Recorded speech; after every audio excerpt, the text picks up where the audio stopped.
Hello. Hello. How are you today? I am doing great. I'm glad to hear that. Hi there. Hi. Hello. And how's she doing? She's doing great. I'm glad to hear that too. So another weekend has gone by. Why don't you tell me something about your weekend? Did you do anything? I just studied and went outside and studied and went outside and studied and went outside. That's probably what I did every day. Okay. So the usual, yes? Okay. Me too, kind of. As I told you, I visited my sister. We decorated. We actually saw two squirrels, and they were very high up the tree. So my sister and I kind of tried to take a photo of them, but we couldn't because they moved really fast. And every time they heard us, they ran away. So we were quite unsuccessful with that, but still happy that we saw them. So I decorated her house, went back to my house in Seattle, and now everything is sort of back to normal. We are preparing for Christmas. I made a lot of food, not for Christmas, but when I was at my sister's, so we just ate a lot. Oh, okay. Do you have like a favorite food? My favorite food is probably chicken wings. Okay, wow. Okay, I like that. I don't hear that often, you know. My students are more like, oh, I like noodles, or maybe, I don't know, something along those lines, you know, but, oh. Hello to you too, Fabius. Okay, all right, cool. I like this. So, since we discussed a little bit that, tell me, do you think that Christmas at Hogwarts, but not inside, like the outside, do you think it looks cool? Like, does it look very magical? Because it's already magical. I think there What do would you be think? snow on the Okay. rooftops, because that there'll be snow on every rooftop. Not purple snow though. That's not very normal. Normal, but nothing at Hogwarts really is very normal. So I wouldn't be surprised if I saw like purple snow on the rooftops. That wouldn't be so strange to me. Okay, now we can have like a little bit of this over here. Okay, perfect. So I wanted to kind of remind ourselves what we did in the last class. Can you tell me, what do you remember about these words? Let's start with this one over here. Petrified is like very shocked. Yes, it is very shocked. Good. Now, the important thing here is this root, petr. It is Greek for stone. This is not important right now, but will be important later on in your studies. Okay, moving on. Transfigured. Let's talk a little bit about this. Transfigured. What does this mean? This means like you turn a mouse into a cup. Or vice versa. Very good. So basically, this means to change something from something to something else. Do you agree with that? Yes, I will agree on that. Okay. Can I get your example? What would you like to transform? I would like to transform a mouse into a deer. Okay. A mouse into a deer is so valid, though. Wow. And can you tell me if Fat Gus had a power of transfiguration, what would she like to like transform? She would probably transform this house into a walnut house. Okay, that does make sense for her, though. I can see that happening.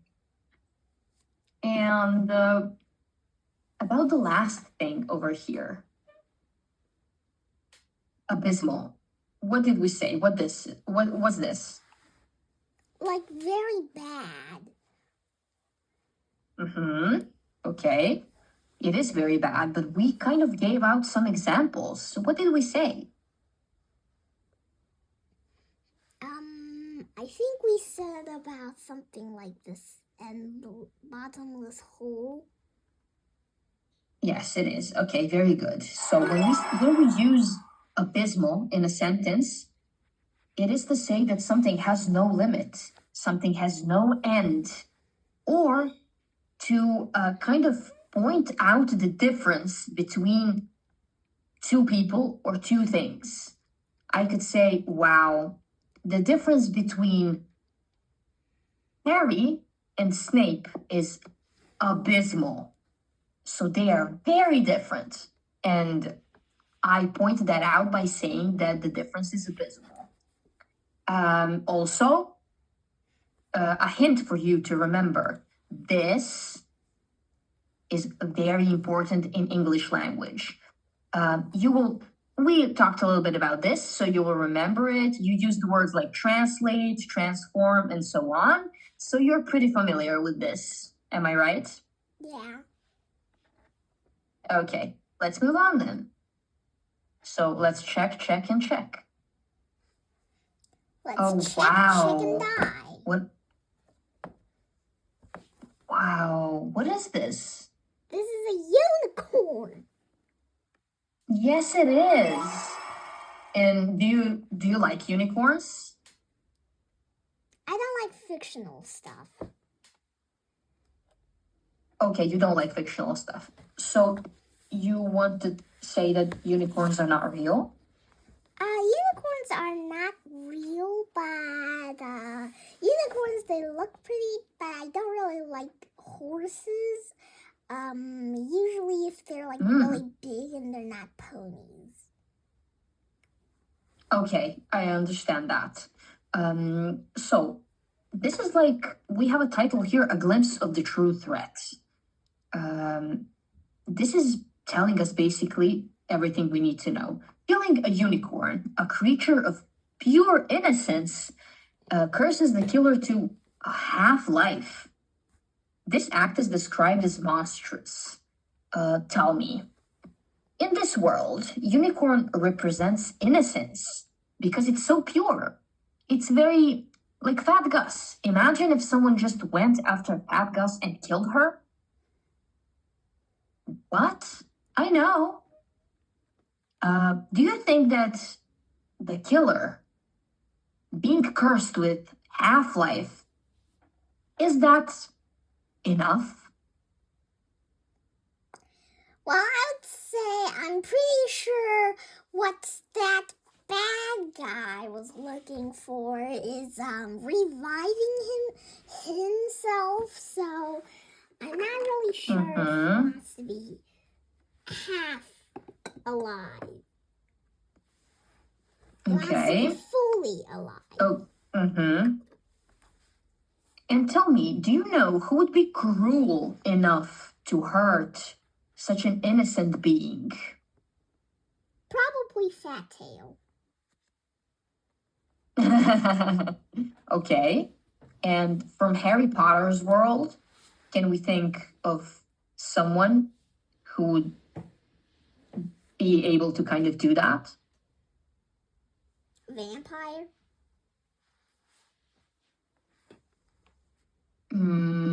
I agree with you, yes, vampire. But vampires kind of crave blood. And unicorn's blood is more than that. It's not just blood. It gives you a power to become like what? To become like very powerful. Okay, that is true. And in this case, anyone who is able to be so cruel and to kind of be okay with the consequences is he who shall not be named. Yeah, I do have him. Yes, I know you do. Do you think that Voldemort is very violent?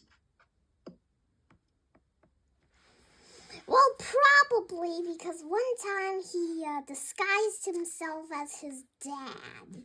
Who would disguise himself as their dad?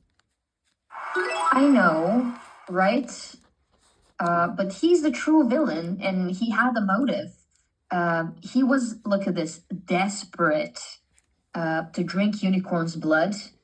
And he was powerful enough to endure such a curse of drinking its blood. He did all of this because he needed what? He needed the Sorcerer's Stone.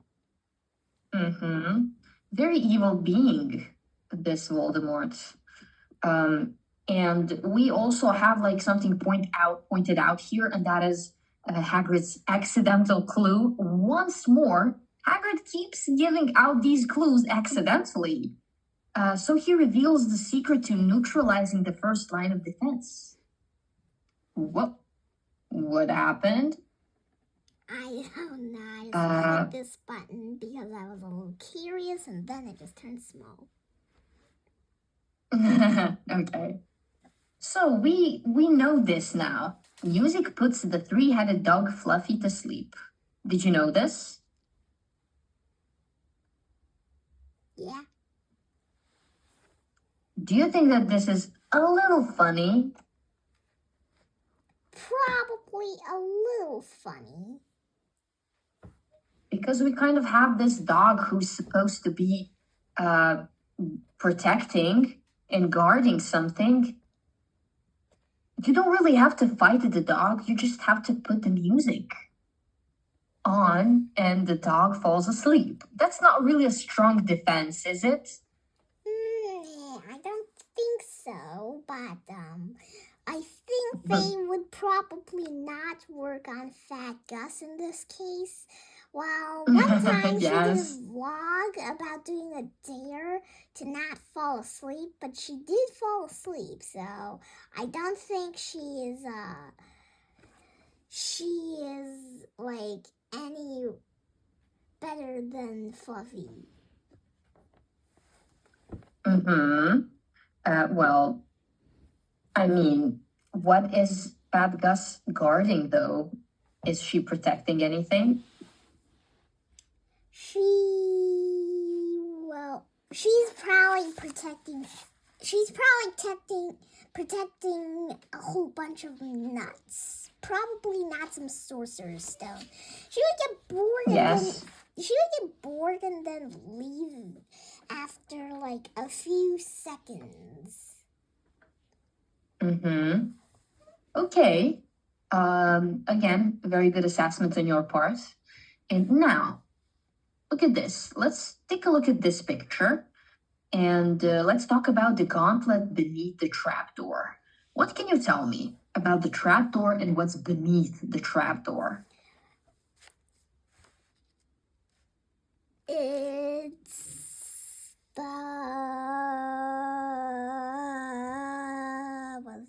the devil. Wait, can I take a peek real quick? The devil's snare. Okay, so this represents what? A sort of a challenging situation. This represents Pardon? No, it's not. This represents you have to be calm, even though I am screaming right now. Yes, and as you can see, I am calm. even though you are screaming right now. So I think I passed the test. What do you think? Probably. I think so too. So important two factors for this next part are the descent and the trials. Do you know what this means? No. Okay, so imagine if you have stairs. So this is a staircase, a very ugly one, but you know what I mean.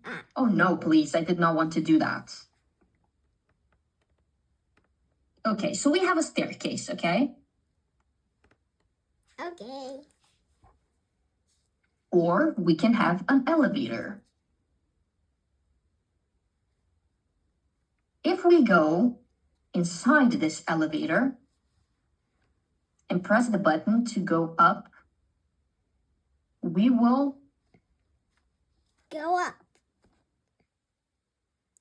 or ascend. Ascend. Very good. If we go inside, press the button to go down, we will what? We will go down. Descend. Or we will Descend. descend. Very good. I just have to correct this. I think, yeah, sorry, it's not with a D, it's with a T. My keyboard is weird. I don't know why it's not working properly. So we will descend. What does this mean? Descent means like you go down. Yes, so it means this for an elevator, but this means the same for the staircase. If we go up the stairs, we will ascend. If we go down the stairs, we will descend. Literally, Ivanka, in any situation, if you go up, you can say, I'm ascending. If you are going down, you are descending. So, in this case, okay, perfect, I like that, thank you very much. In this case, the descent. I want you to read this.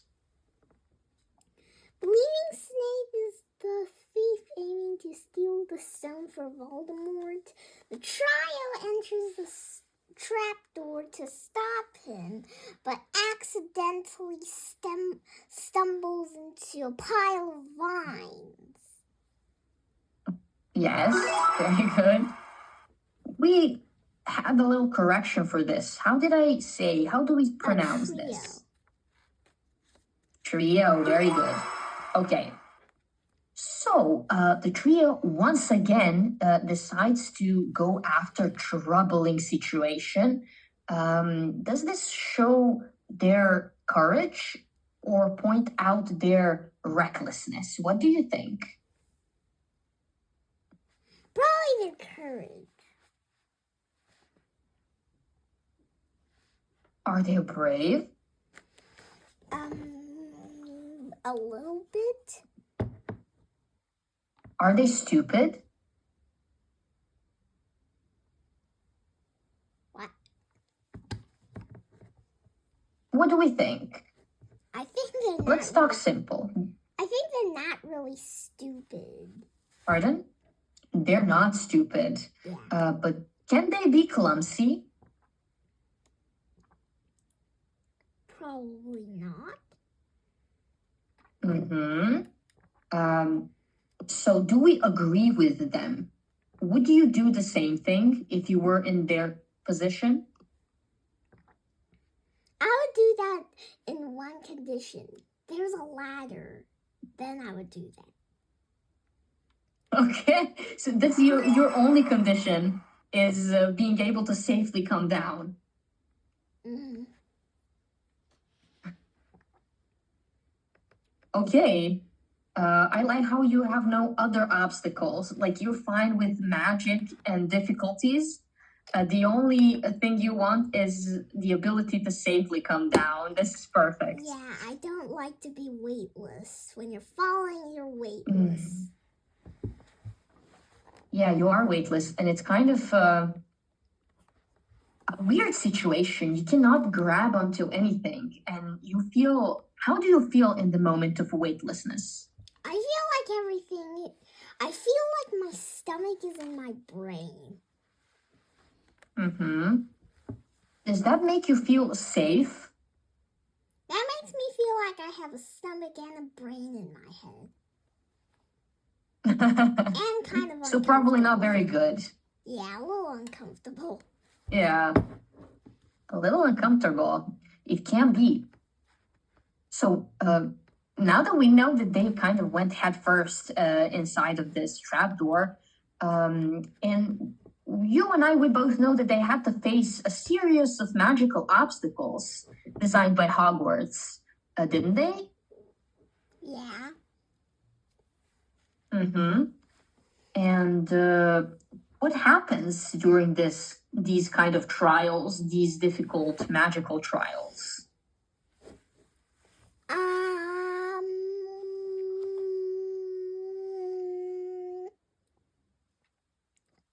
Well, they executed it. Okay, so we can say that they won? Yeah.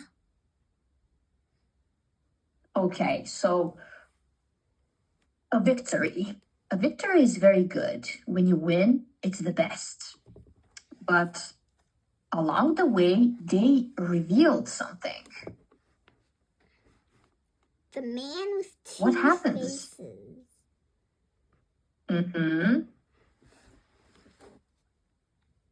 man with two faces. That's very interesting because the trio, they suspected Snape all along. Yeah. Aren't they? Yeah. And it turned out not to be Snape.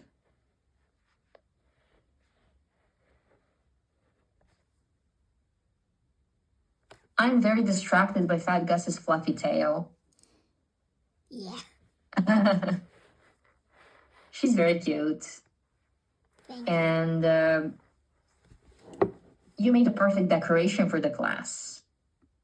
Well, I like it very much. she's holding extremely, almost pretty much the same as her personality girl.